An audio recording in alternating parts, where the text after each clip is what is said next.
This is a follow-up to my older Xenoborg video now that they've been out for a little bit. I had some things incorrect about the Xenoborgs themselves in that video, and I will correct that here as long as giving some extra information.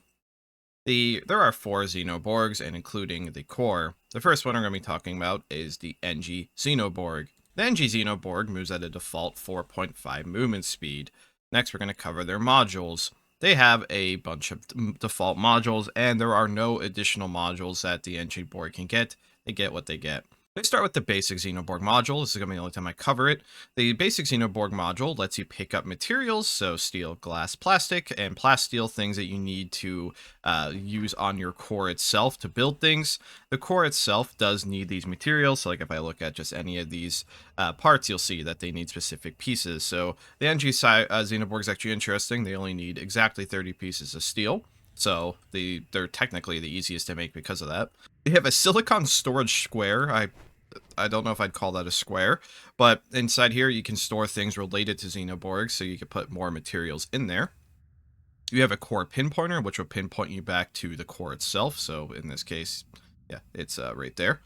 And you have a GPS. So that means all the Xenoborgs will have this. What is unique to this Cyborg is you have an advanced tool module. So inside the advanced tool module, you have a Jaws of Life, good for prying open doors you don't have access to, a power drill. The experimental welder is by far the most important thing you have here.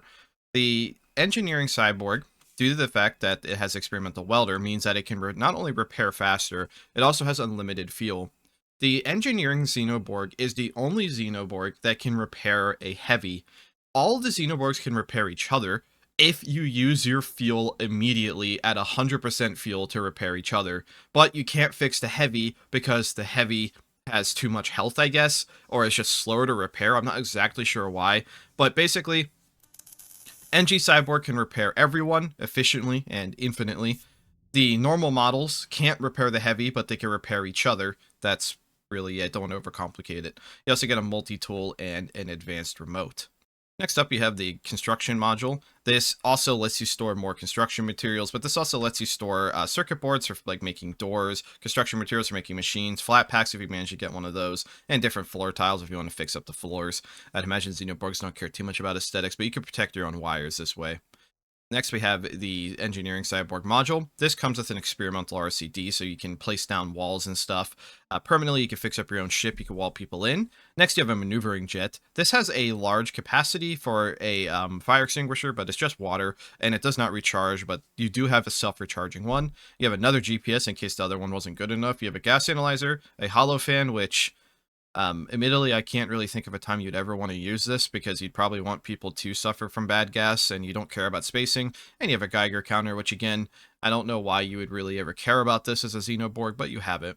Then you have a cable module specifically for all three types of cables, a wire cutter in case the other tools weren't good enough.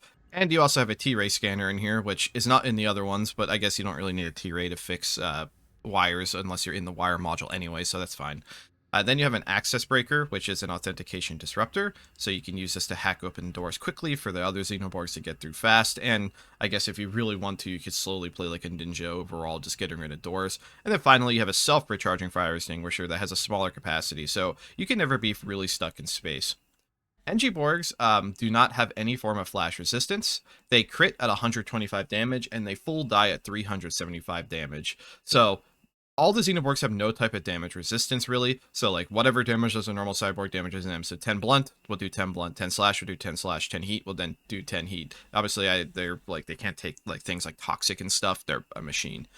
So yeah, they do not have any space movement. They can't, like, freely move in space, but you have a fire extinguisher, so it's really not hard to maneuver in space as an NG Cyborg.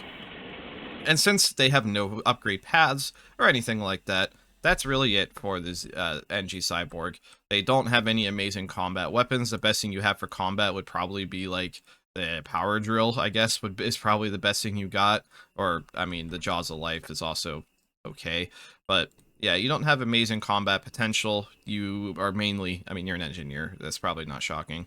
The heavy crits at 250 HP, dies at 750, so they are twice as tanky. However, they are twice as slow as the default movement speed. They move at 2.2. They are immune to flashes and have no form of space movement.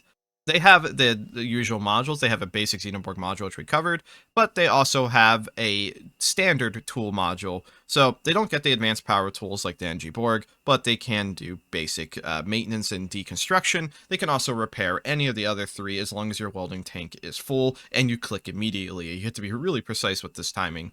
Unique to this Borg is the laser module.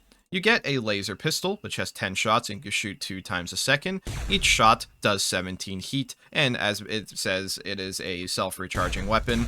You can watch just how quickly it recharges.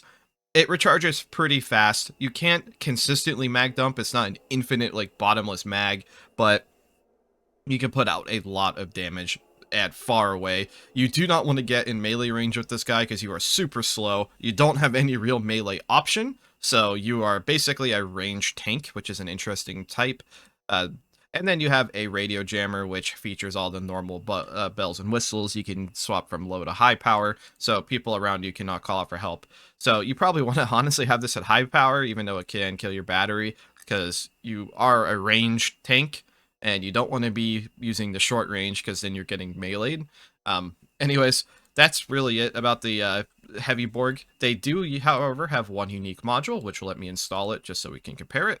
Since all the Borgs are full on modules, unfortunately, you actually have to lose out on a module to replace it. In this case, you might want to lose the radio jammer so you can have both lasers. Or just straight up upgrade the laser, because this laser is better in every way. The heavy laser is 10 ammo, so I guess when I say better in every way, it just does twice as much damage, but it has the same recharging capability. But if you have both, you can mag dump one and then swap to the other and mag dump that one. So you could basically shoot forever at that point because both guns would end up being recharged while doing that. So it's really up to you. But that's it. And as just in case you missed it earlier, they can't move in space, but since you have an infinite ammo laser gun, you can just kind of fly through space with it. Next we have the Scout. The Scout has 125 health to crit, 375 to death, so the same as the other three, obviously not as tanky as the Heavy. They, however, though, move at a 6.0 movement speed, which is actually faster than ninjas. They are very, very fast. And due to this, they also have a very strong pulling capability. They can grab somebody and just pull them off without even losing that much movement speed. So they are really the abductors of the group as well. They also have immunity to flashes, surprisingly. I'm kind of surprised that the Scout has it, but not the Engineer, considering the Scout can kind of just run away from anything. But I guess that's why they're a Scout. Unique to the Scout is they actually have free space movement. Not only do they have a jetpack, which is one of their modules, and here they have a GPS, a handheld mass scanner, core pinpointer, station map, grappling gun, and a full recharging jetpack. They don't really need the jetpack. I don't even know why they have it. They can fly pretty much perfect without it. I guess they could fly even better with it. So I'm surprised they have it. They're already super mobile and don't need it. It's just more micro, I guess, to deal with. But realistically, you probably want to just have your sword module out if you know where you are, because the sword module, which is unique, is a kukri knife, which does 15 slash a hit. And you have another jetpack here. So that's really it for the Scout. They do have an upgrade as well. Unfortunately, the kukri is not an auto-swinging weapon, which I feel like more weapons probably should just be auto-swing just to avoid carpal tunnel. But anyways, we'll install the energy sword module. The energy sword module has the same picture as the kukri knife, but you can kind of faintly see that there is an energy sword. And when it actually says energy sword, it's not an energy sword. I don't know why it's called that. You get an energy dagger, which is only a 20 damage. So it's a lot of materials for a 5% increase, but you do get the 25% reflection chance. So you do effectively get more HP out of this against ranged weapons, which you're already hard to hit with range, but I guess hit scans can hit you.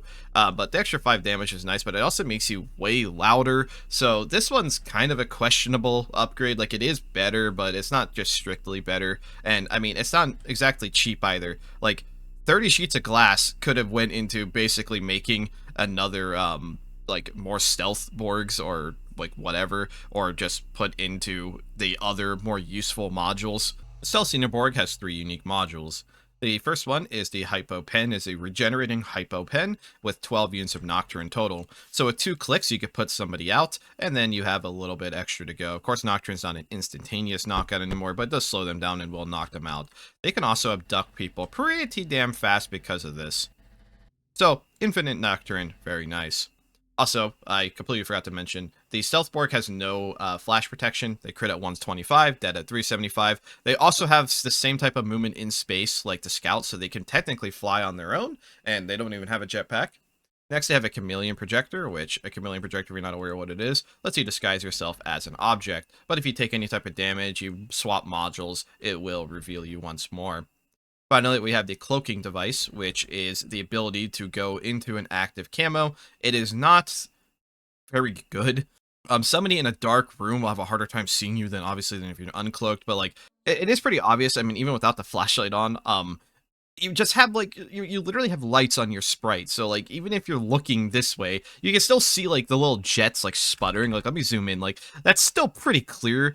And if you move like at all, you stay the same level of stealth, so like I guess you can almost look like a glitch on the floor, like a missing texture. But you can actually upgrade this device with the third and final module. You have to be cautious as well if you're the core installing this one.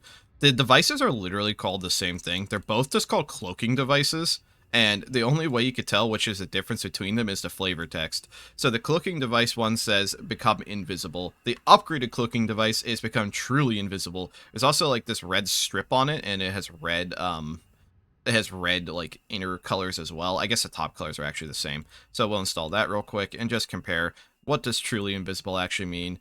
Truly invisible actually does not mean truly invisible. That would be pretty insane. But you become very, very hard to see. You can't see the jet colors anymore. You still have the slight like halo like waviness, but I guess like technically you don't really emit any actual lights anymore. But a keen eye will see this. If you're moving around, you still make noise, but it is pretty damn hard to see you, especially in like a darker tile background. These are like light tiles. If you go out here like in space on the grates, you really could only notice like a little faint wave moving in the background. But yeah, that is actually it. This is all of the current uh, choices for each of the Xenoborgs. Of course, they all feature the ability to have to take materials, locate their core, and have some basic tools. There are some specifics between them, but overall, you all have the same goal, just to utilize your kit as good as possible to kidnap people and crush them into their juicy brain and put them into a new Xenoborg ally.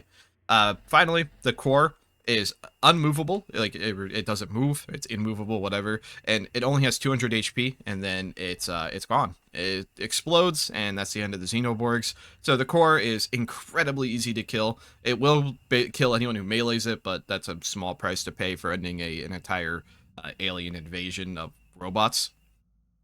But Xenoborgs are really cool. I still, unfortunately, have not seen them myself. Haven't really had to hold up much time to play. I hope to see them soon. And I guess let me know in the comments how much you guys have been enjoying Xenoborgs. I have seen a lot of really positive things about it, which is great. I think it's a great antagonist on paper, and I still myself want to see it. And thank you for watching. Hope you learned something.